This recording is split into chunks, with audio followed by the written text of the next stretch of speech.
사도행전 2장 1절에서 13절 말씀, 우리 찾으신 줄 알고 우리 합독하도록 하겠습니다. 시작.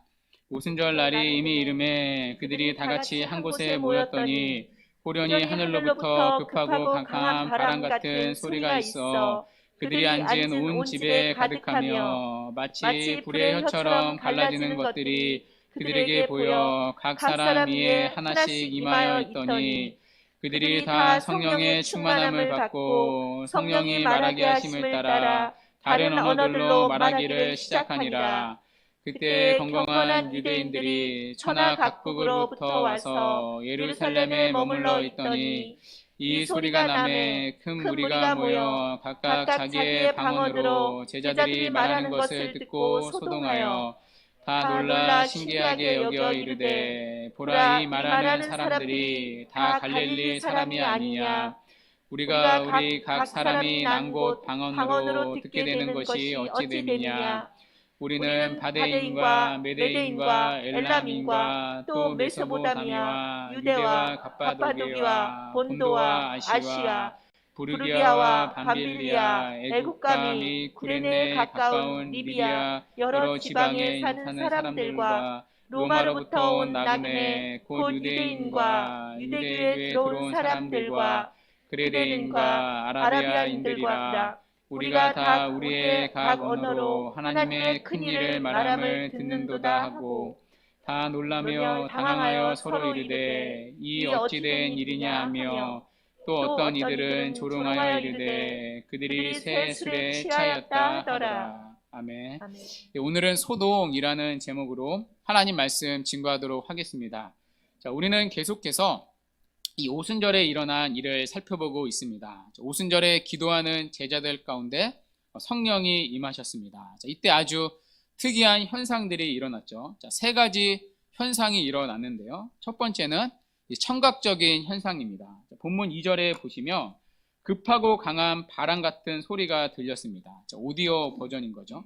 자, 두 번째는 시각적인 현상인데요. 3절에 보면 마치 불의 혀처럼 갈라지는 것들이 그들에게 보였습니다. 자, 비디오 버전이죠. 자, 그런데 여기 불의 혀는 이제 번역의 아쉬움이 있다고 했습니다. 그러니까 정확히는 이 불 같은 혀입니다. 그러니까 혀에 포인트가 있는 거죠. 혀인데 어떤 혀냐? 불 모양을 가진 혀입니다. 이 두 가지 현상을 우리가 지난주에 살펴봤었습니다. 바람 같은 소리와 불 같은 혀, 여러분 기억나시죠? 자, 오늘은 마지막 세 번째 현상입니다. 무엇이죠? 바로 방언의 현상입니다. 성령의 충만함을 받은 제자들이 방언을 했습니다. 이때 방언은 외국어 방언입니다. 본문 4절을 우리 다시 한번 읽어볼까요? 본문 4절 시작. 그들이 다 성령의 충만함을 받고 성령이 말하게 하심을 따라 다른 언어들로 말하기를 시작하니라. 아멘. 자, 성령의 충만함을 받은 제자들이 다른 언어들로 말하기 시작합니다. 여기 다른 언어들은요, 어떤 천상의 언어가 아니라 실제로 당시 존재했던 지역의 언어들입니다. 한마디로 그 당시 존재했던 외국어인 거죠. 자, 지금 제자들은 외국어를 배운 적이 전혀 없습니다. 오늘날처럼 어학연수를 다녀온 것도 아닙니다. 그러니까 외국어를 배울 수 있는 기회가 이 당시 이들에겐 전혀 없었습니다. 지금처럼 너튜브도 없었으니까요. 자, 그런데 성령의 말하게 하심을 따라 한 번도 학습하지 않은 외국어를 능숙하게 말합니다. 자, 그런데 이 시가 이들만 있었던 게 아닙니다. 자, 본문 5절은요. 이때의 상황을 이렇게 설명합니다. 우리 5절도 함께 읽어볼까요? 시작. 그때 경건한 유대인들이 천하 각국으로부터 와서 예루살렘에 머물러 있더니. 아멘. 자, 아시다시피 이때는요. 바야흐로 오순절이었습니다. 오순절은 이스라엘이 지켜야 할 3대 절기 중에 하나이죠. 자, 그래서 이 오순절을 지키기 위해 유대인 남자들은 모두 예루살렘 성전으로 모여야 했습니다. 자, 그러니까 예루살렘이 인산 이례를 이루었겠죠. 사람들로 정신이 없었을 것입니다. 자, 심지어 이때는요, 외국에 흩어져 있던 유대인 남자들도 예루살렘에 모여야 했습니다. 자, 이들을 가리켜 디아스포라 유대인이라고 부르는데요. 자, 오늘 5절은 이들을 가리켜 경건한 유대인들이라고 부릅니다. 그러니까 지금 이들은 천하 각국으로부터 예루살렘에 들어와 있습니다. 자, 특별히 누가는 이 사람들이 어디서 왔는지 소개해주고 있습니다. 여러분 본문 9절에서 11절을 한번 보십시오. 자, 여기 보시면 쭉 이렇게 나라들이 지명들이 나오는데요. 바데부터 아라비아까지가 나옵니다. 그러니까 세어보면요 15군데의 지명입니다. 자, 그런데 이 15군데의 지명들은요 이 당시 사람들에겐 온 세상의 개념이었습니다. 자, 이 당시는요 오늘날처럼 세계 지도가 없었던 때입니다. 또 구글 같은 검색 사이트도 없었겠죠. 자, 그러니 세계 지도를 볼 수도 없었고요, 세계에 어떤 나라들이 있는지 알 수도 없었습니다. 더군다나 이 당시까지만 해도요 아메리카나 오세아니아도 아직 발견되기 전이었습니다. 자, 그러니까 여기 나오는 15군데 지명은요 이들이 알고 있었던 모든 세상의 나라입니다. 자, 그들에게는 온 세상이었던 거죠. 자, 그래서 본문 5절은 이들이 천하 각국으로부터 왔다고 표현한 것입니다. 그러니까 그 당시 세상의 모든 나라의 사람들이 예루살렘에 들어와 있던 거죠. 자, 그런데 이들에게 어떤 소리가 들립니다. 어떤 소리죠? 자기들이 태어난 나라의 그 지방의 언어들로 각각 누군가가 말하는 소리가 들립니다. 자, 그러니까 이들이 그냥 그 소리를 지나칠 수가 없었을 것입니다. 자, 그 들리는 소리를 따라 큰 무리들이 한 곳에 모였습니다. 자, 그리고 모인 무리들의 반응이 본문 6절에 나오는데요. 자, 우리 6절, 이게 굉장히 중요한 구절이거든요. 우리 함께 읽도록 하겠습니다. 시작. 이 소리가 나매 큰 무리가 모여 각각 자기의 방언으로 제자들이 말하는 것을 듣고 소동하여. 아멘. 자, 제자들의 방언을 들은 무리들의 반응이 무엇이죠? 한 단어로 소동. 네, 오늘 설교의 제목처럼 소동했다고 말합니다. 자, 그 이유가 7절에 나오는데요. 다 놀라 신기하게 여겨 이르되 보라, 이 말하는 사람들이 다 갈릴리 사람이 아니냐. 자, 모인 무리들이 소동한 이유가 무엇이죠? 자기들의 난 곳 방언으로 말하는 사람들이 갈릴리 사람들이었기 때문입니다.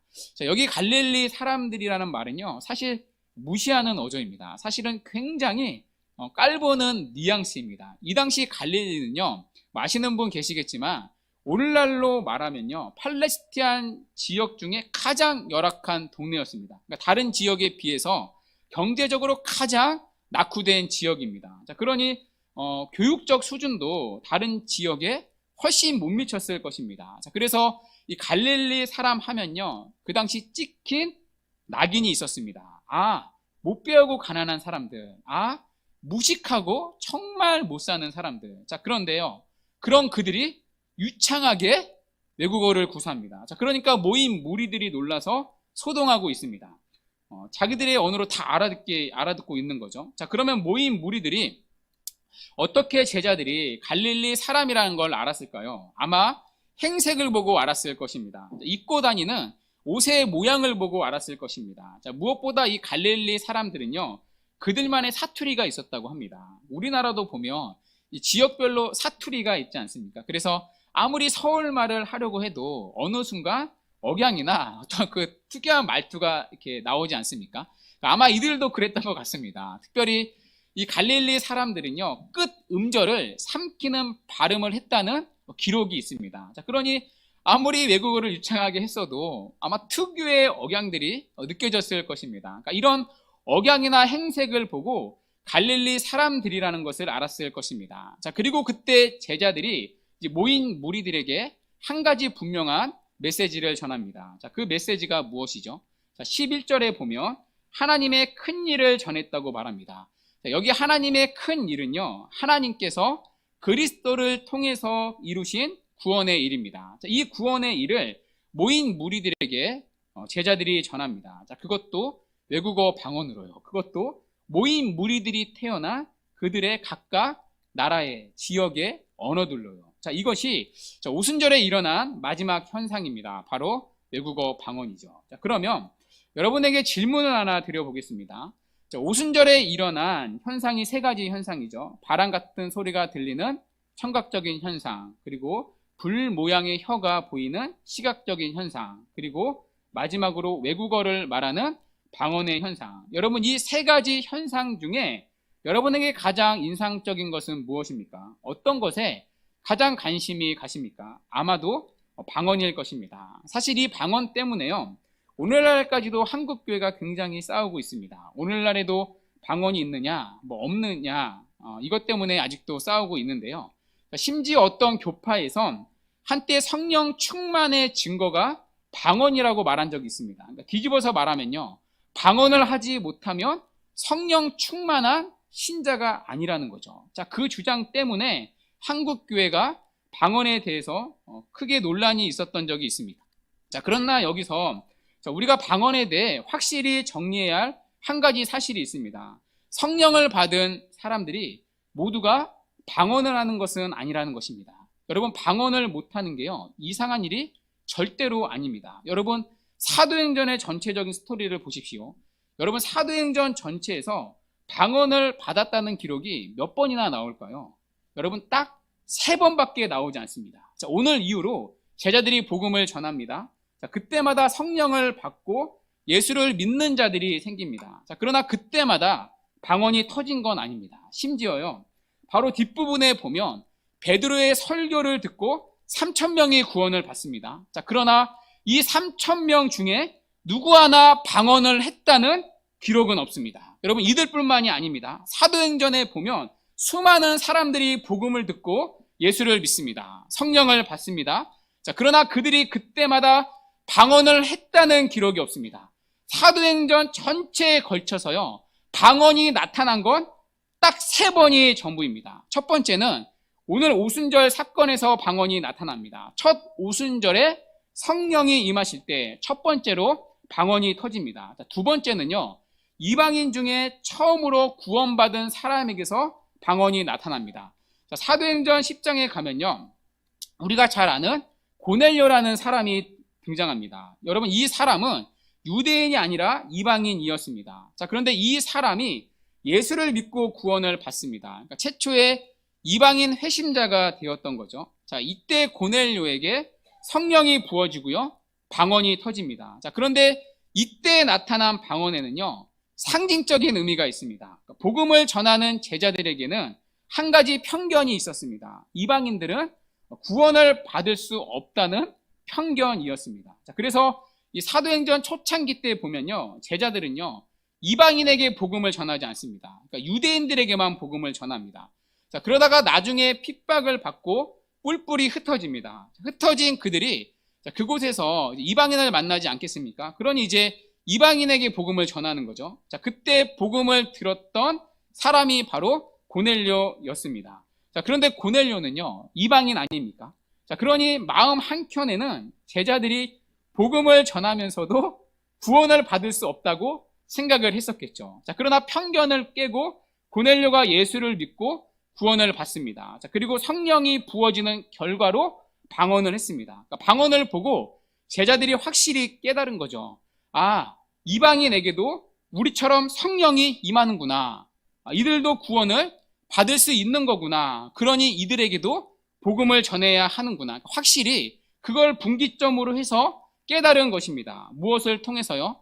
고넬료에게 나타난 방언을 통해서요. 그러니까 방언이라는 가시적인 증거를 통해 확실히 깨달은 것입니다. 자, 그러니까 이때 방언은요, 하나의 대표적인 의미, 그러니까 상징적인 의미가 있었던 거죠. 이방인도 우리처럼 성령을 받고 구원을 받을 수 있는 거구나. 그 가시적인 증거로 고넬료에게 방언을 하도록 하셨던 것입니다. 자, 마지막 3번째로는요, 사도행전 19장에 나타나는데요. 자, 거기서 바울은 에베소에 있는 사람들에게 복음을 전합니다. 에베소에 있는 사람들은요, 세례 요한의 세례만 받았던 자들입니다. 이들은요, 성령이 계시다는 사실을 듣지도 못했다고 말합니다. 자, 그래서 바울이 그들에게 복음을 다시 전합니다. 복음을 들은 그들이 예수님의 이름으로 세례를 받습니다. 자, 그때 그들에게 성령이 임하고요, 방언이 터집니다. 이때 방언도요, 상징적인 의미가 있습니다. 자, 이 부분은 사도행전 19장을 살필 때 구체적으로 알아보도록 하겠습니다. 자, 정리하면 사도행전 전체에 걸쳐 방언이 나타난 건요, 딱 3번밖에 되질 않습니다. 그러니까 우리의 생각보다 굉장히 적은 횟수인 거죠. 그러니까 3번 외에 방언을 받았다는 사람의 이야기가 없습니다. 자, 무슨 얘기죠? 성경은 우리만큼 방언에 일절 관심이 없다는 것입니다. 자, 무엇보다 믿는 자가 방언을 모두 하는 것은 아니라는 것입니다. 오히려 방언을 하지 못한 사람들이 훨씬 더 많았습니다. 자, 더군다나 우리가 주목해야 할 사실이 있습니다. 오늘 방언을 했던 제자들이 또다시 방언으로 복음을 전했다는 기록이 사도행전 전체에 한 번도 나오지 않습니다. 자, 앞으로 제자들은 하나님의 큰 일을 전합니다. 자, 그러나 그때마다 오늘처럼 방언으로 전한 적이 없습니다. 오늘 받았던 외국어 방언을 열심히 습득해서 이 방언으로 유창하게 복음을 전했다는 장면이 한 번도 나오지 않습니다. 그러니까 이들이 방언으로 복음을 전했다는 사실은요, 오늘 본문이 처음이자 마지막입니다. 더 이상 이들은 방언으로 복음을 전하지 않습니다. 자, 그렇다면 우리는 이런 질문을 할 수밖에 없는 거죠. 그러면 왜 오늘 성령의 충만함을 받은 이들이 여기서는 왜 방언을 했을까? 왜 굳이 하나님이 이들에게 각각 다른 언어로 여기서는 복음을 전하게 하셨을까? 자, 사도행전을 연구하는 학자들은요, 그 이유를 이렇게 설명합니다. 오늘 방언의 현상은 바벨의 역전이다. 구약의 바벨탑 사건을 완전히 역전하는 일이, 뒤집는 일이 오순절에 일어난 방언의 현상이라는 것입니다. 자, 그렇다면 자, 구약의 바벨탑 사건이 무엇이죠? 자, 구약 창세기 10장에 보면 노아의 홍수가 나옵니다. 자, 하나님께서 죄악으로 가득 찬 인류를 홍수로 심판을 하십니다. 자, 그때 이제 살아남은 사람은 노아의 가족분이었습니다. 여러분, 이때 노아의 아들들이 누구였죠? 셈, 함, 야벳입니다. 이 셈, 함, 야벳의 자손들의 족보가 창세기 10장에 나오고요. 자, 그리고 이들이 전 세계로 퍼져나가는 장면이 창세기 10장의 내용입니다. 자, 그리고 나서 바로 이어서 나오는 장면이 바로 바벨탑 사건입니다. 전 세계로 흩어져 살아가야 할 그들이 어느 날 한 곳에 모입니다. 그러니까 신할 평지라는 곳에 모입니다. 자, 모여서 그들이 뭘 했느냐? 하늘에 이를 만큼 높은 탑을 쌓습니다. 오늘날로 치면 저 뒤에 있는 땡땡 타워 같은 높은 탑을 쌓은 거죠. 자, 왜 쌓았느냐? 자, 그 이유가 창세기 11장 4절에 나오는데요. 우리 함께 읽도록 하겠습니다. 시작. 또 말하되 자, 성읍과 탑을 건설하여 그 탑 꼭대기를 하늘에 닿게 하여 우리 이름을 내고 온 지면에 흩어짐을 면하자 하였더니. 아멘. 자, 이들이 타워를 쌓았던 이유는요, 이제 두 가지입니다. 하나는 자신들의 이름을 창대하게 하는 것입니다. 자, 이것은 오늘날도 여러분 마찬가지죠. 우리 교회 뒤편에도 초고층 타워가 하나 있는데요. 어느 그룹에서 세웠습니다. 여러분, 그 그룹이 초고층 타워를 세우는 이유가 뭐죠? 자신들의 그룹의 이름을 드러내기 위함이죠. 자신들이 가진 힘과 그리고 물질의 부요함과 능력을 자랑하기 위함입니다. 자, 바벨탑을 지은 이유도 여기에 있는 거죠. 자신들의 이름을 드러내기 위함입니다. 그러니까 하나님의 이름을 드러내야 할 인류가 그들의 이름을 높이기 위해 바벨탑을 지었던 것입니다. 자, 어느 정도로 이름을 높이고 싶었느냐? 하늘에 닿을 만큼 성을 쌓을 정도로, 그러니까 하나님만큼 높아지기 위해 탑을 쌓았습니다. 자, 두 번째, 바벨탑을 쌓은 이유가 무엇이죠? 온 지면에 흩어짐을 면하기 위함입니다. 자, 앞에서 하나님은요, 노아의 홍수 때 약속을 하셨습니다. 더 이상 홍수로 심판하지 않겠다는 약속입니다. 자, 그것을 무지개를 통해 그들에게 확인시켜주지 않았습니까? 자, 그러나 이들은요, 하나님의 약속을 믿지 못했습니다. 혹시나 홍수로 하나님이 우리를 또 심판하시면 어쩌지? 아, 그러면 홍수에 잠기지 않을 높은 타워를 우리가 지으면 되겠구나. 우리 스스로 우리를 지키면 되겠구나. 그 생각으로 바벨탑을 지었던 것입니다. 자, 그리고 또 하나, 하나님은요, 창세기 1장 28절에서 인간에게 생육하고 번성하여 땅에 충만하라는 사명을 주셨습니다. 자, 그러나 그들은 이 하나님의 말씀을 거스른 것입니다. 땅에 충만해야 할 그들이 모여서 자기들의 왕국을 만들었던 것입니다. 자, 그런데 이들이요, 이렇게 바벨탑을 지을 수 있었던 이유가 있습니다. 물론 그 당시 뛰어난 건축 기술도 있었을 것입니다. 앞에서 노아가 방주를 지었으니까요. 아마 그 건축수를 그대로 이어받았을 것입니다. 자, 그러나 더 근본적인 이유를 성경은 이렇게 말합니다. 자, 창세기 11장 1절인데요. 자, 함께 읽겠습니다. 시작. 온 땅의 언어가 하나요. 아멘. 이들의 언어가 하나였기 때문입니다. 자, 이때까지만 해도요, 인류는 한 민족이었습니다. 그리고 하나의 언어밖에 없었습니다. 한 민족, 한 언어였던 거죠. 오늘날처럼 뭐 영어, 불어 이런 외국어들이 없었습니다. 언어가 딱 하나밖에 없었습니다.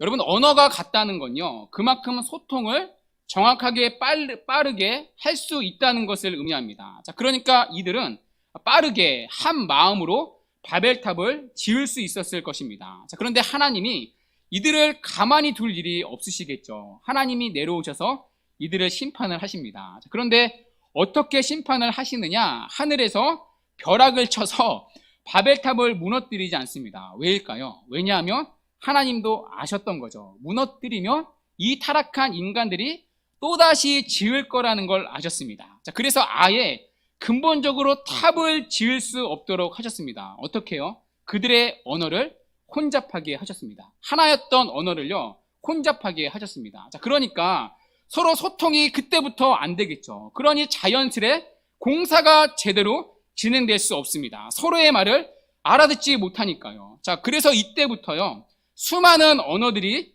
이 땅에 존재하게 된 것입니다. 자, 많은 사람들이 오늘날 수많은 언어들이 존재하게 된 것을 자연스러운 현상이라고 말합니다. 자, 그러나 수많은 언어들은요, 자연스러운 현상이 아닙니다. 성경은 그것을 인간의 죄로 인한 하나님의 심판이라고 말합니다. 자, 그 결과 여러분, 우리가 이렇게 외국어 때문에 고생을 하는 것 아닙니까? 토익과 토플을 치러야 하고요. 저 같은 경우는 안 되는 발음을 어떻게든 영어로 읽을 수밖에 없어야 하고요. 또 외국에 나가면 하나같이 힘든 이유를 다 언어의 문제라고 말합니다. 여러분, 이게 다 바벨탑 사건의 저주입니다. 바벨탑에 대한 하나님의 진노로 언어가 혼잡하게 되었던 것입니다. 자, 그래서 창세기 11장에 보면 반복되는 단어가 하나 있는데요. 바로 혼잡이라는 단어입니다. 자, 창세기 11장 7절 우리 함께 읽도록 하겠습니다. 시작. 자, 우리가 내려가서 거기서 그들의 언어를 혼잡하게 하여 미리 서로 알아듣지 못하게 하자 하시고. 아멘. 자, 여기 어떤 단어가 나오죠? 혼잡이라는 단어가 나옵니다. 언어의 혼잡이요. 자, 그 밑에 한번 9절 함께 읽겠습니다. 시작. 그러므로 그 이름을 바벨이라 하니 이는 여호와께서 거기서 온 땅의 언어를 혼잡하게 하셨음이라. 여호와께서 거기서 그들을 온 지면에 흩으셨느니라. 아멘. 여기 보면 또 언어의 혼잡이란 단어가 나옵니다. 자, 그리고 하나님께서 그 탑의 이름을 뭐라고 지으셨어요? 뭐라고 부르시죠? 바벨이라고 짓습니다. 자, 그런데 이 바벨을요, 히브리어로 보면 발랄이라는 단어인데요. 발랄의 뜻이 혼잡하다라는 뜻입니다. 자, 그러니까 바벨, 혼잡 다 같은 뜻입니다. 자, 그런데요, 이 혼잡이라는 단어가, 바벨이라는 단어가 우리가 오늘 읽은 사도행전 본문에 그대로 나옵니다. 여러분, 어디일까요? 바로 사도행전 2장 6절의 말씀입니다. 우리 2장 6절 우리 함께 읽겠습니다. 시작. 이 소리가 나매 큰 무리가 모여 각각 자기의 방언으로 제자들이 말하는 것을 듣고 소동하여. 아멘. 여기 소동하라는 단어가요, 히브리어로 번역하면 발랄, 즉 바벨, 즉 혼란이라는 뜻입니다. 자, 그러니까 누가가 이 소동하며라는 단어를 사용할 때 무엇을 의도한 거죠? 이 본문을 읽으면서 구약의 바벨탑 사건을 떠올리도록 의도한 것입니다. 여러분, 바벨탑 사건은 어떤 일이었죠? 인간들의 죄악 때문에 하나님께서 언어를 혼잡하게 하셨고요, 서로 소통을 못하게 하셨습니다. 그 결과 하나였던 인류가 서로 흩어지고 나눠지게 하셨습니다. 자, 그러나 오늘 오순절에 일어난 방언을 통해 어떤 일이 일어났죠? 세계에 흩어졌던 이들이, 도처에 흩어졌던 이들이 한 곳에 모입니다. 자, 그리고 혼잡했던 언어의 통일이 일어납니다. 하나님께서 제자들에게 다른 지역의 언어로 말하게 하십니다. 자, 그래서 각처에서 온 그들이 그들의 언어로 하나님의 큰 일을 듣습니다. 의사소통이 가능해진 것이죠. 혼잡했던 언어의 통일이 일어난 것입니다. 자, 물론 바벨탑 이전처럼 한 가지 언어로 소통한 건 아닙니다. 각자가 다른 언어로 말했습니다. 자, 그러나 모두가 같은 내용, 하나님의 큰 일이라는 내용을 듣게 되었습니다. 여러 언어를 말했지만 모든 사람들이 알아들을 수 있게 되었습니다. 혼잡했던 언어로 소통하지 못했던 그들이 소통을 하게 되는 언어의 통일이 이루어진 것입니다. 자, 이처럼 바벨은요, 언어의 혼잡 퍼짐이었고요, 오순절 방언으로 인해서는 언어가 통일됩니다. 자, 그래서 성경학자들은 이 본문을 가리켜 바벨의 역전이라고 말합니다. 하나님의 심판 때문에 갈라졌던 이 땅의 언어들이 어디서 하나가 되었느냐? 바로 오순절 성령의 역사로 일어난 방언의 현상으로 하나가 되었다는 것입니다. 여러분, 이것이요, 오순절 방언의 핵심입니다. 그러니까 단순히 이 본문은 방언의 초점이 없습니다. 우리도 방언을 받아야 한다, 절대 그런 의미가 아닙니다. 이 본문은 구약의 바벨탑의 사건을 역전하는 일입니다. 구약에서 하나님은 인류의 죄악으로 하나였던 인류를 나누어 버리십니다. 그리고 하나였던 그들의 언어를 혼잡하게 하셨습니다. 인종을 나누고요, 언어를 나누셨고요. 이 모든 것이 하나님의 심판의 결과입니다. 자, 그래서 우리도요, 외국 사람 만나서 말이 안 통하면 정말 답답하지 않습니까? 이게 하나님께서 죄 지은 인류에게 내리신 일종의 심판입니다. 그래서 우리가 외국인 만들면 피하잖아요. 자, 그러나 오순절 성령의 역사로 인해 이 나누어진 인류를 하나 되게 앞으로 하신다는 것입니다. 무엇을 통해서요? 언어의 통일을 통해서요. 바로 하나님의 일, 복음이라는 언어를 통해서 이 나누어진 인류를 하나 되게 하시는 일을 본격적으로 시작하셨다는 것입니다. 그리고 그렇게 하나 된 하나님의 나라의 공동체가 바로 여러분, 우리가 모인 교회입니다. 여러분, 이것은요, 어떤 기적보다 놀라운 기적입니다.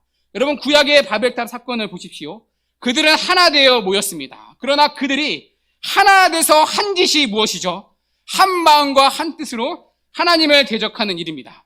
여러분, 이건요, 오늘날 어떤 단체나 모임도 마찬가지입니다. 하나님이 없는 죄인들이 모인 모임은요, 전부 다 하나님을 대적하는 악을 낳습니다. 맨날 모여도요, 죄밖에 짓는 것이 없습니다. 자, 그러나 오순절 성령 강림으로 인해 하나 된 교회는요, 하나가 되었지만 그들은 하나의 언어로 하나님을 찬양하고 높입니다. 완전히 세상과는 다른 공동체가, 유니크한 공동체가 이 땅에 탄생한 것입니다. 하나가 되어서 하나님을 대적했던 바벨탑 사건과는 다르게 하나가 되었지만 하나님을 영화롭게 하는 새로운 공동체가 탄생한 것입니다. 그것이 바로 여러분 교회입니다. 그리고 그것이 가능한 유일한 이유는요, 우리를 거듭나게 하시는 성령님께서, 우리를 교회로 부르시는 성령님께서 바로 우리가 살펴본 불같은 분이시기 때문입니다. 우리를 거룩하게 하시는 분이시기 때문입니다. 우리 안에 있는 하나님을 대적했던 죄의 본성을 태우시고 하나님을 영화롭게 하도록 우리를 정결케 하셨기 때문입니다. 그리고 우리 안에 있는 죄의 힘을 죽이심으로 서로를 사랑하게 하십니다. 그래서 하나 되게 하시되 죄의 영향력에서 벗어나는 새로운 공동체를 만드신 것입니다. 그래서 한 마음과 한 뜻으로 하나님을 높이고요, 성령께서 우리 안에 있는 죄의 힘을 죽이심으로 서로를 사랑하게 하십니다. 그렇게 하나 되어 하나님을 높이고 하나님의 통치를 받는 이 땅의 새로운 하나님 나라의 공동체, 그것이 바로 오순절 성령의 역사로 태어난 바로 교회입니다. 자, 그래서 여러분, 앞으로 전개되는 사도행전의 모습을, 교회를 보십시오. 오늘 성령의 역사로 태어난 초대교회의 모습을 보십시오. 이들은 하나 되게 하시는 성령의 역사를 누립니다. 자, 물론 이들이요, 싸우지 않았다, 이런 말은 아닙니다. 그런 공동체는 없죠. 천국 가기 전까지. 자, 이들에게도 작은 분쟁과 큰 분쟁이 일어납니다. 자, 그러나 그때마다 이들은요, 다시 하나 됩니다.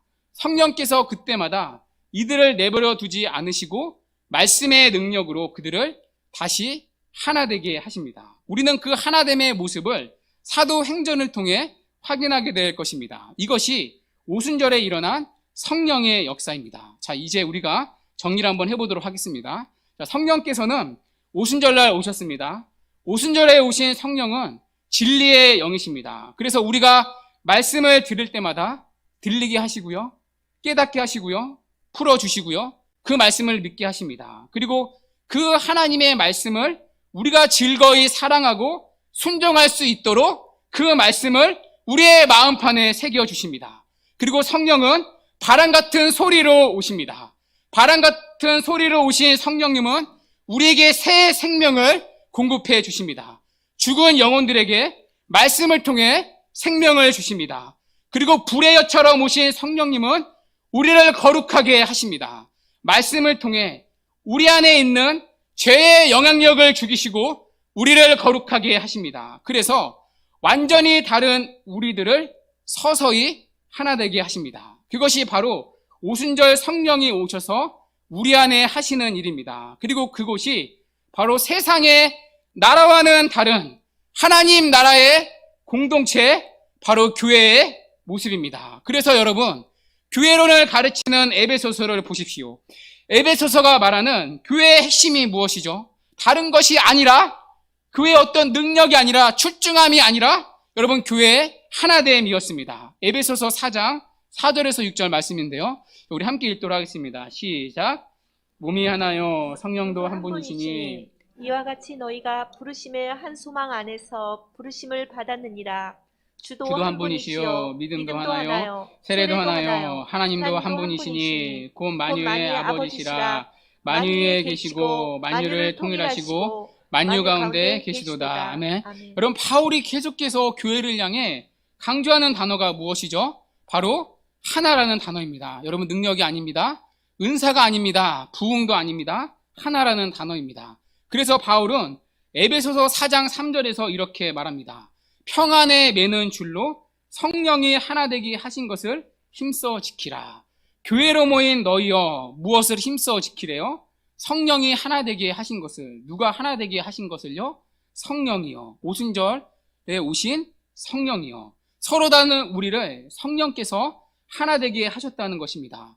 먼저는 겉으로 하나 되게 하셨습니다.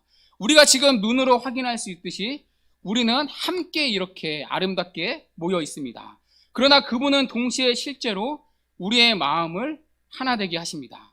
지금도 우리 안에 있는 죄의 영향력을 죽이시고 서로를 하나 되게 하십니다. 이것이 오순절 성령의 역사로, 방언의 역사로 시작된 일입니다. 물론 이 하나됨은요, 언제나 진리 안에서의 하나됨입니다. 성령께서는 진리의 영이시기 때문입니다. 성령의 역사는요, 언제나 진리를 믿고 그 진리 안에서의 이루는 하나됨입니다. 자, 그리고 그 진리 안에서 서로를 이제부터 사랑으로 하나 되게 하십니다. 자, 그래서 바울은 성령으로 하나 되게 하신 것을 힘써 지키라고 말하는 것입니다. 자, 그러므로 여러분, 오늘 본문의 초점은요, 절대로 방언이 아닙니다. 성령 충만하면 방언을 해야 한다, 그런 은사를 강조하는 본문이 아닙니다. 오늘 오순절에 나타난 방언은 구약의 바벨탑 사건이 뒤집어지는 의미로서의 구속사적인 단회적인 방언입니다. 나뉘고 갈라졌던 인류를 하나님의 큰일, 복음이라는 한 언어로 하나 되게 하신다는 것입니다. 그렇다면 여러분, 성령으로 정말 충만하며 나타나는 일이 무엇이겠습니까? 자, 우리는 과연 성령으로 충만한가에 대한 마지막 답은 바로 이것입니다. 우리는 지금 서로 사랑하고 있습니까? 우리는 나와는 다른 생각을 가진 사람을 용납하고 있습니까? 우리는 나를 불편하게 하고 나를 힘들게 하는 사람을, 때로는 나도 이해할 수 없는 누군가도 그리스도께서 나를 사랑하신 것처럼 용서하고 사랑하고 용납하고 있습니까? 우리는 나보다 못하다고 생각하는 사람을 나보다 낮게 여기며 하나님의 형상으로, 그리스도의 사랑으로 그 사람을 대하고 있습니까? 여러분, 우리가 오늘도 성령 충만을 위해 기도해야 할 것은 다른 것이 아닙니다. 이 사랑을 위해, 그리고 하나됨을 위해 힘껏 기도하셔야 합니다. 여러분, 우리 안에 얼마나 다른 사람들을 미워하고 정죄하는 마음들이 여러분 가득해 있습니까? 얼마나 다른 사람들을 차별하고 싶어하는 이기적인 마음들이 있습니까? 우리의 틈만 나면 미워하는 마음과 서로를 이기려고 하는 우리의 이기심을 죽이셔서 옆에 있는 누군가를 이해하고 사랑하고 불쌍히 여길 수 있도록 기도하셔야 합니다. 그들을 진실히 사랑할 수 있도록 성령 하나님께서 내 안에 주님의 마음을 부어주시기를 기도하셔야 합니다. 그리고 그분의 마음에, 주님이 주신 마음에 우리가 굴복할 수 있도록 여러분 기도하셔야 합니다. 그래서 교회로 모인 우리가 하나 되고 그 하나됨을 통해 하나님의 큰 일을 증거하는 역사가 있도록 여러분 기도하셔야 합니다. 이것이 바로 성령 충만의 마지막 은혜의 답입니다. 바라기는 오늘 오순절에 시작된 이 성령의 역사가 우리 안에 있기를 바랍니다. 그래서 정말 서로가 사랑하는 그 마음 우리 안에 부어지기를 기도합니다. 저부터 성령님께서 여러분 한 사람 한 사람을 그렇게 사랑할 수 있는 마음을 주시기를 간절히 기도합니다. 여러분들도 늘 부족한 목사와 옆에 있는 다른 성도들을 사랑할 수 있도록 성령님께 늘 간구해 주십시오. 성령님께서 우리 안에 있는 죄의 힘을 죽이시고 정말 우리의 나쁜 마음을 죽이시고 날마다 우리를 정결하고 거룩하게 하시는 은혜가 있기를 바랍니다. 그래서 한 마음과 한 뜻으로 하나님을 높이고 서로를 사랑하는 이 땅의 새로운 하나님 나라의 공동체, 그 교회가 우리 교회가 되기를 주님의 이름으로 간절히 축원합니다. 아멘.